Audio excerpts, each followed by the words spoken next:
So guys, good evening. Nanay mo pala here. Dahil walang pasok bukas at panggabi ng Monday, uuwi muna ako sa aking mga anak. Waiting po muna ako ng sakaya ng Pakubaw. So, kaya nag-aantay tayo ng masasakan ng Pakubaw. Hindi na ako nakapaglaba ng aking mga uniform at hindi lang ako nagkaliresuan na para ko makaaga ng uwi sa aking mga bata. Pagdating talaga sa ating mga mahal sa buhay, lalo na mga anak natin, gusto natin makauwi agad ng mabilis. Gusto ko nga sanang maglaba muna, since naulan din naman dito, so at natulog din sa bubong ng aming labahan, naisipan ko mabili na lamang sa mga bata.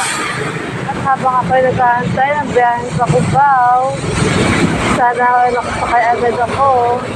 Although may nakikita na ako sa lake, pero hindi ko pa nakikita kung ano yun.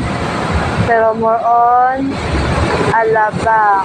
So hindi naman ako nag-aalabang guys, kasi mas napapalagay ko sa aking bababaan.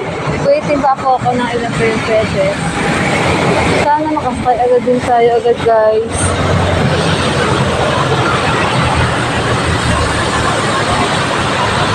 Marami ang LRT stop talaga. Sugot tayo sa ulan guys.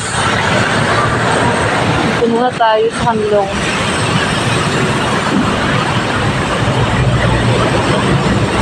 So guys, hindi pa tayo masyadong matagal dito sa aking pinaroroonan. So, aray nga ako ang aming mayor nga pala. Ayan ang aming mayor. Nagbubawa ng footbridge ng barangay Santiago. Kana akong Cubao, ano ba to?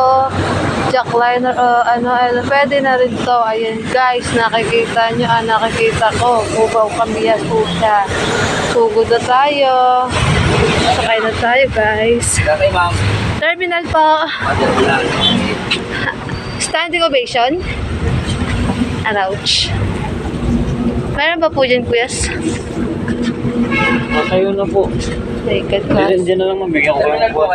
Oo. Pamiyas mo. Yes, kami. Wala bang masaan na dulo? Parang meron sa dulo. Ito na lang ako. Thanks God. Ay, gagas. Kuya, di dyan na ulan? Excuse lang po.